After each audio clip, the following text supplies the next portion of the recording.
Nacional con nosotros en vivo e indirecto. Senador, me gustaría que nos explicase, buenas tardes, ¿qué significan estas declaraciones? Evitar el tsunami rojo de la extrema izquierda. Chaguán pide unir a Chile Vamos y la exconcertación. El senador pide revivir la Confederación Democrática que se levantó a principios de los años 70 para enfrentar a la Unidad Popular. ¿Usted cree posible hoy una unión entre la exconcertación o algunos de sus partidos y Chile Vamos? Buenas tardes. ¿Cómo está, Eduardo, Julita? Un abrazo grande. Bueno, lo que nosotros advertimos en el mes de abril, que venía justamente un tsunami rojo de extrema izquierda en la elección de convencionales. Y lo dijimos no porque fuésemos profetas, sino que más bien porque teníamos estudios de opinión y además teníamos la sensación térmica de la calle, porque nosotros somos parlamentarios que estamos permanentemente en terreno. Y lo que ocurrió fue justamente un tsunami rojo de extrema izquierda. El primer tren de olas fue la convencional. El segundo tren de olas va a ser justamente la elección del domingo, si es que no somos capaces efectivamente de cambiar el curso de acción. Y el tercero, la parlamentaria y la presidencial. Por eso es tan importante que frente a la elección de este domingo seamos capaces de poder votar por los candidatos centristas. En aquellas zonas donde no hay candidato de Chile Vamos, votar por los candidatos de la exconcertación. Y el llamado que yo he hecho es claro y categórico. En la región metropolitana, votar por Claudio Orrego y movilizar a nuestros electores de Chile Vamos para que se movilicen a votar en la elección de gobernador regional por Claudio Orrego, como también hemos pedido el gesto también para Marco Antonio Zulantay en la región de Coquimbo. Ya Matías Walker, que es diputado por la zona, ha señalado que él deja en libertad de acción a sus militantes de la democracia cristiana frente a una candidata que tiene un plan de gobierno de 4 hojas. El mismo llamado lo hacemos por Enrique Lee en Arica, ¿senador? Lo hacemos por Marco Antonio Díaz en Antofagasta. Va a pasar la lista completa. Oiga, y otras. Pero senador, ya, pues, si la franja política no es en este horario. Oiga, sáqueme, lo que pasa es que, ¿sabe qué? Yo, la reflexión que yo se lo pregunto directamente, el lenguaje construye realidad. Y un tsunami es un fenómeno de naturaleza que quita vida, es una cuestión desastrosa, es una cuestión tremenda. Asociar un sector político a un tsunami es satanizarlo un poco. ¿No le parece que aquí está satanizando a un movimiento o a una fuerza política que arrasó en las urnas, además? O sea, dentro de la legalidad del marco democrático. No, si nosotros estamos señalando que dentro de las reglas del juego lo que corresponde es que aquellos que defendemos el marco de las libertades y la democracia seamos capaces de reconstruir el tercio que debemos tener en la Convención Constitucional. Y ya se están haciendo conversaciones. Mira, Eduardo, te quiero contar un poco para que tú estés al tanto. Ya nuestro candidato a vicepresidente en la lista que yo encabezo en Renovación Nacional para presidir el partido el próximo 19... ya, pero ahora está haciendo campaña por usted, por senador. ¿Cómo es la cuestión? Claro, la que le quiero señalar no perdona es que Luis Mayol ha estado trabajando fundamentalmente para que haya una sola bancada de Chile Vamos. Pero ¿sabe qué, senador? Yo quiero ir a lo importante. Está trabajando con aquellos sectores independientes, de la exconcertación para los efectos de ir construyendo un marco de conversación que nos permita que determinadas libertades estén consagradas en el marco constitucional. Usted habla de este tsunami rojo de extrema izquierda, pero que usted lo anticipó antes de los constituyentes, lo que pasaría en los gobernadores sería la segunda ola, como usted lo describió, a mi juicio equivocadamente, pero bueno. ¿A qué atribuye esta fuerza que ha agarrado esto, lo que usted denomina el rojo de extrema izquierda? Básicamente puesto que los electores que tradicionalmente votaban por Chile Vamos, en la última elección de convencionales no fueron a votar. La abstención efectivamente perjudicó a Chile Vamos. Y acá hay varias razones. ¿Y no hay un mea culpa de cómo ustedes lo han hecho? No, ¿y por eso ha crecido otro sector? No, por lo mismo yo soy una alternativa dentro de la actual conducción de Renovación Nacional. Yo creo que efectivamente había una mala conducción de nuestros partidos y particularmente de la coalición. He dicho además que Chile Vamos no existe. Chile Vamos no existe como una estructura con capacidad de generar ideas, programas de alternativa, no ha podido incidir en la discusión pública. De hecho, si yo te preguntara cuáles fueron las ideas que los convencionales de Chile Vamos pudieron poner sobre la mesa en el debate de la convencional, uno se encuentra con una sorpresa que fueron muy pocas. De hecho, Renovación Nacional se limitó a extender a los candidatos a convencionales de Renovación Nacional las propuestas que yo hiciera sobre los 15 contenidos básicos que debiera tener nuestro nuevo marco constitucional. Yo voy antes de eso. Usted tiene un diagnóstico. El diagnóstico es que hay que frenar a esta fuerza política roja de extrema izquierda. Pero mi pregunta va en relación a ¿cuál es el mea culpa de ustedes? ¿Cómo dejaron crecer a esta fuerza que usted dice? ¿Qué fue lo que pasó que esta fuerza cobró vida y los venció en la elección pasada? Y usted teme que se repita lo mismo el próximo 13 de junio y posteriormente la presidencial. ¿Qué mea culpa hacen como coalición que hoy día están buscando apoyos en lo que era la exconcertación? O sea, primero, y lo he señalado de manera clara y categórica, primero, una coalición inexistente, incapaz de poner ideas en el debate público, incapaz de defender con convicción sus ideas y más bien perdiendo la batalla cultural. Cuarto, incapacidad de los propios partidos de la coalición de ganarse nuevamente la calle, de generar la mística, de generar el despliegue territorial necesario, dejar los espacios en la sociedad civil y desconectarse de la sociedad civil. Y quinto, yo diría que hubo un fuerte castigo también al gobierno del presidente Piñera en un tiempo de crisis.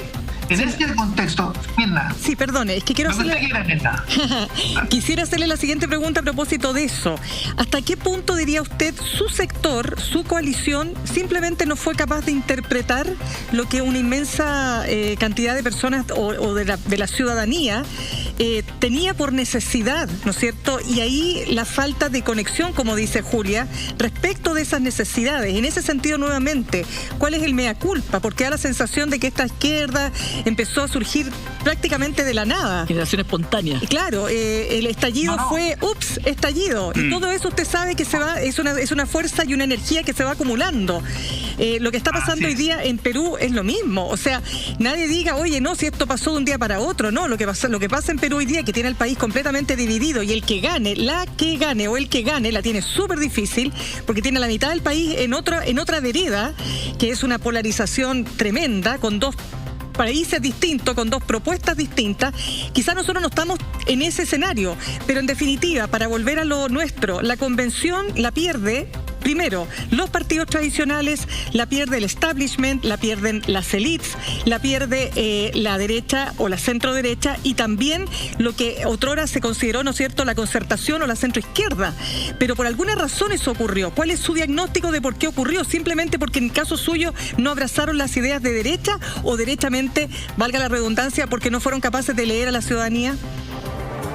Bueno, primero señalarte, Mirna, que también nosotros advertimos respecto del quiebre institucional y lanzamos este libro en abril del 2019, Chile a sangre y fuego. Y basta, se lo voy a mandar, basta que usted lo lea. Esto fue abril del 2019, cuando nosotros advertíamos que venía justamente un quiebre institucional. No solamente porque es un fenómeno cíclico que ocurre en nuestra historia, con las guerras de la independencia, luego la batalla del Ircay, luego la guerra civil del 91, luego la revolución del 24, luego la matanza del seguro obrero, luego el 73 y 46 años después este quiebre. Pero su presidente hablaba de un oasis, recuerde que su presidente hablaba de un oasis poco antes del estallido social, de que Chile era un oasis en América Latina. Completo error y completa desconexión del gobierno con el sentido de realidad.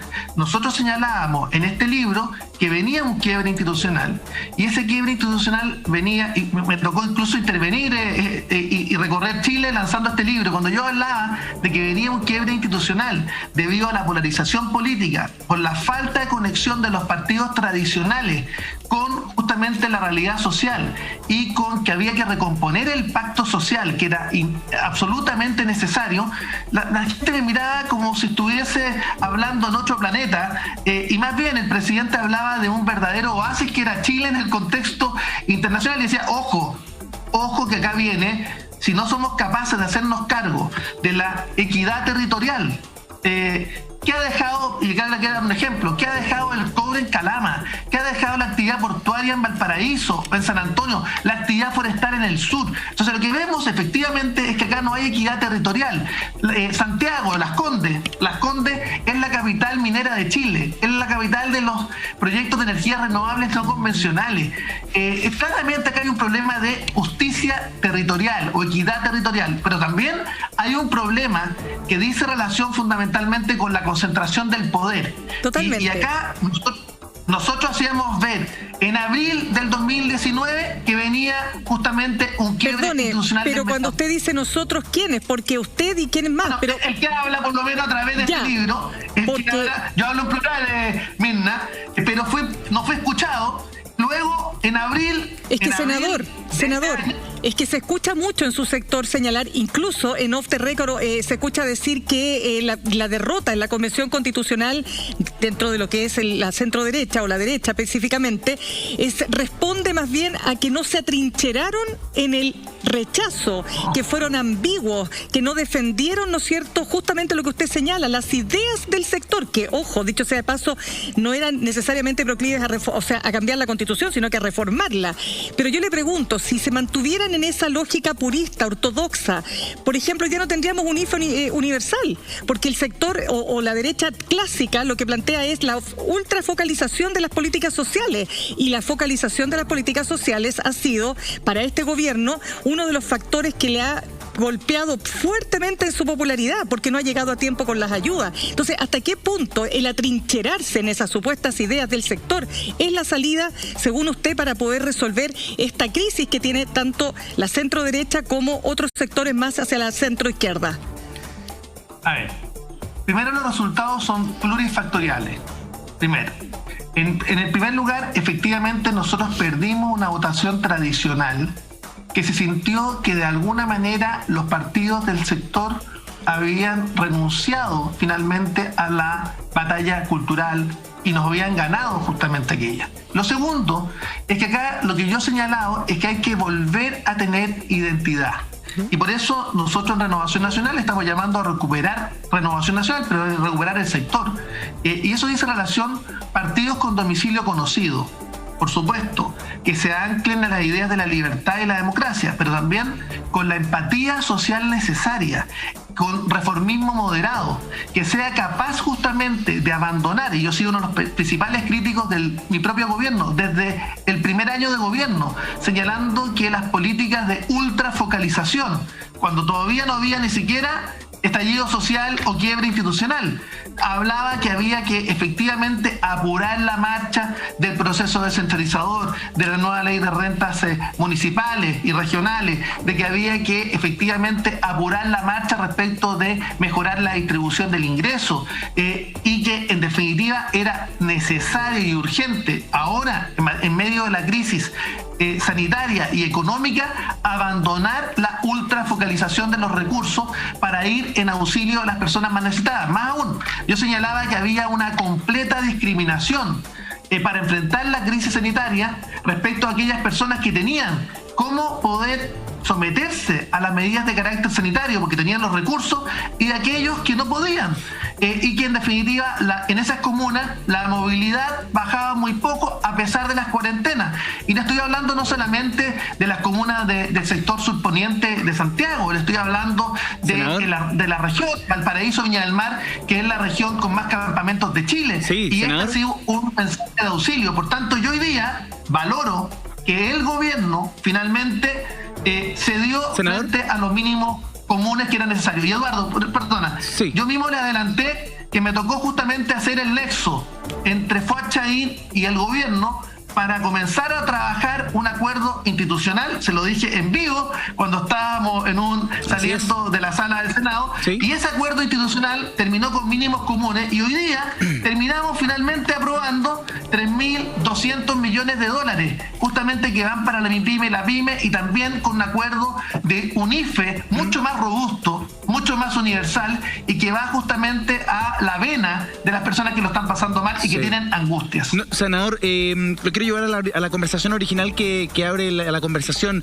a esta posibilidad de hacer un pacto con fuerzas de centro izquierda, exconcertación, ¿con quiénes en particular y en qué nivel? ¿Para la elección de gobernadores? ¿Para la elección presidencial? ¿En qué momento? ¿No le parece que la gente puede leer esto como la vieja política? La derecha se quedó sin tercio, ahora van a salir a buscar a la DC, al PPD, al PS, ¿no le parece que puede ser leído por la ciudadanía como aquello? Como no ganaron, ahora van a buscar a la centro izquierda, porque los partidos tradicionales, sacando al Partido Comunista de la ecuación, salieron como el ajo en la última elección. No, el PS no salió mal. El PC, dije yo. PC. No, el PS. Eduardo y Julieta, yo soy coautor de la ley que determinó la elección de los gobernadores regionales. Y yo creo que este es un proceso que se inicia en nuestro país y que es esencial en términos de atomizar el poder y que en definitiva los gobernadores sean capaces de responder ante sus electores de la propia región respecto del diseño del norte de desarrollo de la propia región. Y esto es lo que han hecho los países que han dado el salto cualitativo y cuantitativo al desarrollo. Países afines como Australia, Nueva Zelanda, que finalmente lograron combinar descentralización, por una parte, vale decir, acercar las tomas de decisiones a las personas con gobernanzas regionales, gobernanzas locales, con acuerdo social, con sentido identitario respecto de qué proyecto de país querían para el futuro y con una fuerte inyección en innovación, ciencia y tecnología. También lo hizo Corea del Sur en la década del 70, que logró el salto al desarrollo. ¿Qué estoy pidiendo yo? Básicamente, hoy día estamos eligiendo gobernadores regionales y los gobernadores regionales van a tener una tremenda responsabilidad. Pero esto, todavía no está determinada toda la responsabilidad que van a tener, siguen ahí discutiéndolo. Bueno, por eso es que bueno, pero senador, estamos al 13 de junio, estamos a la vuelta de la esquina de que vamos a elegir a los gobernadores y todavía no está claro cuál va a ser la injerencia que tienen. Es absurdo. Julita, hay que golpear al que hay que golpear con estos temas, porque yo he sido, junto con el senador Alejandro Guillé, los que hemos liderado la bancada descentralizadora y regionalista, hemos presentado los proyectos de ley, hemos pedido urgencia al gobierno y hemos tenido un gobierno que no entendió que la justicia y equidad territorial es fundamental. La ley de rentas regionales todavía no es necesaria. Y yo ya le señalé que acá es fundamental que las actividades productivas con clarosello regional deben dejar parte de sus tributos donde se produce la externalidad negativa. El cobre que deja en Calama. Contéstele, Eduardo, tranquilo, dígame la verdad. Porque usted propone reunir o revivir la Confederación Democrática que a principios de los 70 luchó contra la UP. Usted dice que se tienen que unir con la exconcertación. Usted lo dijo, ¿recibió algún feedback, algún llamado del PPD, PS, DC, Radical? ¿Alguien lo llamó y le dijo, sí, estoy contigo? ¿O todos hicieron los que...? Sí, todo esto pasa por lo siguiente. Claramente, yo le quiero señalar, claramente nuestro candidato, o el candidato, yo diría, moderado, que tenemos que elegir, por ejemplo, para gobernador en la región metropolitana, es Claudio Rego. Y el llamado que uno hace a nuestros electores es a no quedarse en la casa, que vayan a ir a votar por Claudio Rego en la gobernación de la región metropolitana. Pero yo lo entiendo, pero usted hace un llamado más allá, senador. Vamos al punto, como diría el dermatólogo, vamos. Usted hace un llamado a unirse con la exconcertación. ¿Recibió alguna respuesta por algún miembro que pertenezca a esa excoalición? ¿O con quién habló? ¿Habló con alguien de la exconcertación? Mirna, ¿no? Esto es un llamado tácito. ¿Qué estamos haciendo nosotros? Nosotros estamos llamando a nuestros propios electores. O sea, no ha hablado con nadie, ni de la democracia cristiana, ni el PPD, ni el PS, ni del Partido Radical. Hemos hablado con mucha gente. Y le quiero decir lo siguiente. ¿Pero cómo? Que lo que nosotros tenemos... Pero estoy señalando que hemos hablado con mucha gente, pero esto es un acuerdo tácito. en términos de que nosotros tenemos que elegir a los mejores gobernadores regionales que aseguren moderación, preparación y trabajo.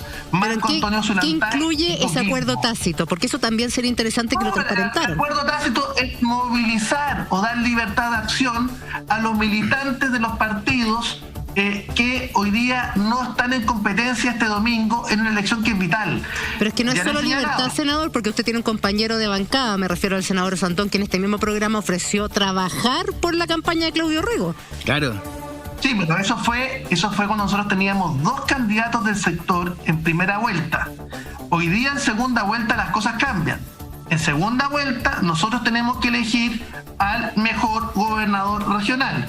Y tal como lo ha hecho Matías Walker en la región de Coquimbo, donde ha señalado que ellos no piensan acompañar con sus votos a una convencional, a una gobernadora regional que tiene un programa de gobierno de 4 páginas, sino que más bien generan una libertad de acción a los militantes de Mora Cristiano, lo que está pasando Ustedes en Coquimbo. están dando la misma libertad de acción. Sí. Lo que es que voy a la pregunta de ADC, por ejemplo, si Claudio Rego lo que estoy señalando es que nosotros no demos libertad de acción, que nosotros nos movilicemos. Claro, exacto. Ya, senador, espérese un poquito, tenemos un compromiso importante.